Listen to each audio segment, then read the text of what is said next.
नमस्कार। एक कलाकार कल के डेट में लौंडा बनकर लोगों के बीच में नाचता है, गाना गाता है और उस गाना का बोल था, लोग इस गाने पर 10 रुपये 20 रुपये के नोट फेंकते हैं और बहुत मज़ा लेते हैं कि वाह क्या लौंडा डांस करता है। लेकिन यही लौंडा कल जाकर भोजपुरिया फिल्म का सुपरस्टार बन जाएगा, ये किसी को मालूम नहीं था। और खुद खेसारी लाल यादव भी इस बात को नहीं जानते थे कि कल मैं जाकर सुपरस्टार बन जाऊंगा और सुपरस्टार बनने के बाद उन लोगों को मिर्ची लग जाएगी जो लोग बैठे में मुफ्त की खाना खाते थे, मुफ्त की रोटियां तोड़ते थे, उनको मिर्ची लग जाएगी। ये बात खेसारी लाल यादव को मालूम नहीं था, लेकिन जब सुपरस्टार बन गए तो मालूम चल गया। कल की डेट में वैशाली में एक प्रोग्राम में यानी स्टेज शो करने व्यक्ति जाते हैं तो वहाँ पर कुछ जातिवादी गुंडे इन पर हमला बोल देते हैं, इन पर पत्थर बरसाए जाते हैं। इन्होंने खुद अपने लाइव वीडियो में आकर कहा कि मेरे ऊपर इस तरह से पत्थर बरसाए जा रहे थे कि मुझे लगा कि मेरे ऊपर बम बरसाए जा रहे हैं। और इस तरह के हमला करने के बाद उस जातिवादी व्यक्ति ने, जिसका नाम युवराज सुधीर सिंह है, उसने अपने फेसबुक पर पोस्ट करते हुए लिखा कि आज मैंने उस व्यक्ति को पीट कर भगाया। कहने का मतलब उस व्यक्ति का अहंकार तोड़ दिया जो अश्लील गाने गाता और कई तरह के नकली शायरी लिखकर फेसबुक पर पोस्ट किया। शायद इस बात को खेसारी लाल यादव खुलकर नहीं बोल पाए कि मेरे साथ जातिवाद हुआ है, मगर उनकी भाषा से साफ झलक गई कि आपके साथ क्या हुआ है। सबसे पहले खेसारी लाल यादव का वो वीडियो जो मैं लिंक में दे रहा हूँ, आप लाइव वीडियो को देखिए। और बार बार कहने की कोशिश कर रहे हैं कि मैं एक गरीब परिवार का बेटा हूँ, अपनी कास्ट का नाम ले रहे हैं कि मैं इस कास्ट का छोटा सा बेटा हूँ, मुझे मत मारो, मैं हर जाति के लिए बराबर हूँ, मैं एक कलाकार हूँ और मेरी कोई जाति नहीं है, मेरा कोई मजहब नहीं है, और अगर मेरी कोई जाति है तो मैं सबके लिए बराबर हूँ, मैं कलाकार हूँ, मैं एंटरटेनमेंट करता हूँ। और उस कमेंट में भी हर जाति के लोग उनको सम्मान दे रहे हैं। ऐसा नहीं है कि उस जाति के लोग सम्मान नहीं दे रहे हैं जिस जाति के लोगों ने इनको पीटा। अब सोचने वाली बात कि सिर्फ बात यहीं पे नहीं रुकती, बात वहाँ तक आती है जब कुछ समय पहले खेसारी लाल यादव जी के पिताजी ने भी एक वीडियो में कहा था कि मेरे क्षेत्र के नेताजी, उनके भतीजा जिनका नाम युवराज सुधीर सिंह है, वो बार बार मेरे बेटा को धमकी दे रहा है, बार बार मेरे बेटे को परेशान कर रहा है, पर्सनली दुश्मनी है तो आकर सुलझा लें, और मेरे बेटे की कोई जाति नहीं है, मेरे बेटे को कोई मजहब नहीं, वो हर किसी के लिए बराबर है। एक अनपढ़ बाप इस तरह की स्टेटमेंट देता है कि मेरे बेटे की कोई जाति नहीं है, मेरे बेटे को कोई मजहब नहीं है, वो सबके लिए बराबर है। लेकिन आजकल के पढ़े लिखे नेताओं को क्या हो गया है जो हर कलाकारों में भी जाति देखने लगे हैं अब? समस्या क्या है? अब बात आती है अश्लीलता पे। एक कहानी आपको मैंने बता दिया कि वहाँ पे इस तरह से बहस हुआ। अश्लीलता पे बात आती है। अश्लीलता पे मैं क्या कहना चाहता हूँ, बात अश्लीलता की है तो आप मुझे बताइए, हमारे देश में 4 तरह की फिल्में बनती है। मैं 4 तरह की अपनी मन से बोल रहा हूँ, और भी तरह की फिल्में बनती है।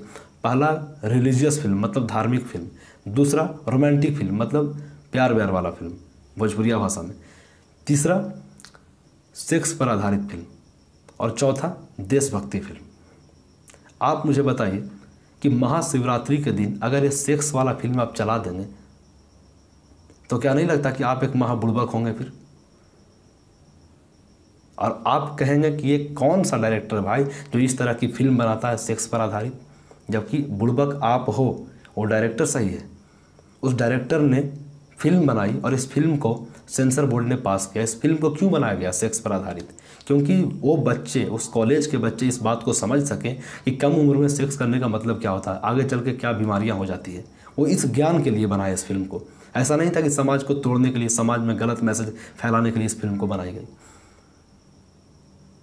और अगर आप उस मोमेंट में, जिस मोमेंट में आप शराब के नशे में चूर हो, उस मोमेंट में आप रिलीजियस यानी धार्मिक फिल्म देखोगे तो उस वक्त भी तुम यही कहो कि इस तरह की फिल्म कौन बनाता है यार। ये जितने भी चारों तरह के फिल्म हैं, ये फिल्म देखने के समय और तरीके सबके अलग हैं, कहाँ पे देखना वो भी अलग है। तीसरे नंबर वाली फिल्म आप परिवार के साथ नहीं देखते, आप खुद देख सकते हो और आपके लिए फ़ायदेमंद है। आप ये नहीं कह सकते कि ये सही नहीं है, ये सही नहीं है, ये अश्लील है, ये ऐसे है, आप ये नहीं कह सकते।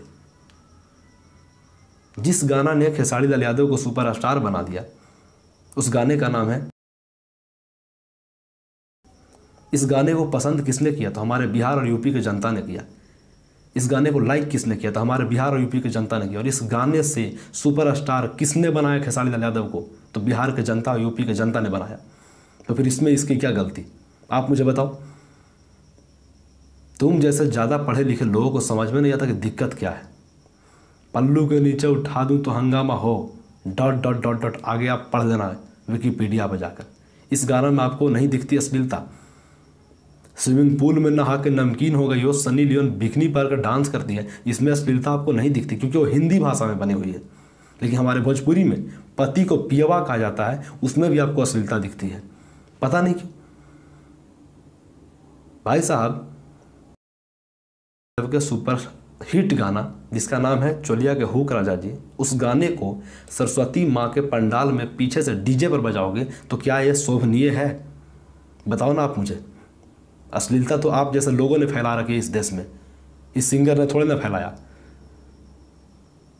पॉप गाना, हर गाना अलग अलग जगहों पर बजाए जाते हैं, वहाँ पे धार्मिक गाना न बजना भी क्या जिम्मेदार यही खेसारी लाल यादव भी जिम्मेदार है। और बात यह नहीं है, आखिर इतनी बड़ी बात होने के बाद अश्लीलता का मतलब हमने समझा दिया, लेकिन गुस्से भरे लफ्ज़ों में समझाया, इसके लिए माफ़ी चाहता हूँ। अश्लीलता तब भी झलकनी चाहिए थी जब हिंदू धर्म में जितने भी जाति हैं, चाहे वर्मा जी का बेटा हो, चाहे शर्मा जी का बेटा हो, चाहे दुबे जी का बेटा हो, चाहे यादव जी का बेटा हो, चाहे बाबू साहब का बेटा हो, हर किसी का बेटा चुम्मा चिपक के लेने में पीछे नहीं हटता। ज़रा देखिए इस वीडियो को कितना व्यूज गया है। एक भी वीडियो नहीं जो मिलियन बार नहीं देखा गया हो, कुछ वीडियो है जो कम बार देखा गया। एक मांझी जी का बेटा का भी गाना नया आया है मार्केट में, ये थोड़ा कम बार देखा गया। किसी का बेटा तो पीछे रहा नहीं। ये गाना आपको अश्लील नहीं लगता, बल्कि आपकी जाति का गौरव और बढ़ा देता होगा। लेकिन कुछ गाना आपको इतना बुरा लग गया कि किसी व्यक्ति को, किसी कलाकार को आपको जाति का नाम याद आता है आपको। आखिर क्यों किसी कलाकार को एक जाति में सिमट कर इस तरह से जलील किया जाता है? क्यों? अब सवाल रहा कि मैं इसके समर्थन में क्यों बोल रहा हूँ।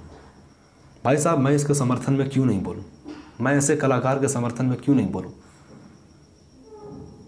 जब बिहार और गुजरात में के बीच हिंसा हो रही थी ना गुजरात में, तो सबसे पहले छाती ठोक कर इसी कलाकार ने बोला था। मैं क्यों नहीं बोलूँ?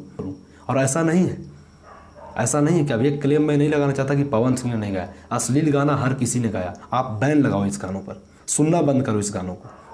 आप यूट्यूब पर जाइए, जितना से जितना भद्दा गाना आप सर्च मारेंगे ना, उस गाने को सबसे ज़्यादा मिलियन बार देखा गया उस गाने को। क्यों?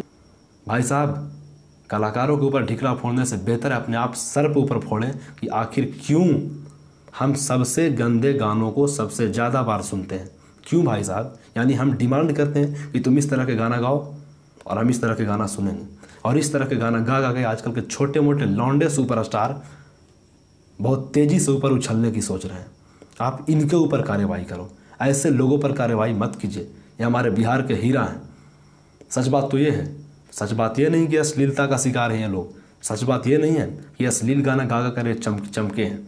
सच बात ये है कि जो इंसान का लौंडा डांस करता था भोजपुरिया सुपरस्टार बन गया है, तो कुछ लोगों की तकलीफ़ लगती है। मुझे उन तकलीफ़ लगने वालों से समस्या है, क्योंकि मेरे देश का, मेरे बिहार का ये व्यक्ति हीरा है। शुक्रिया।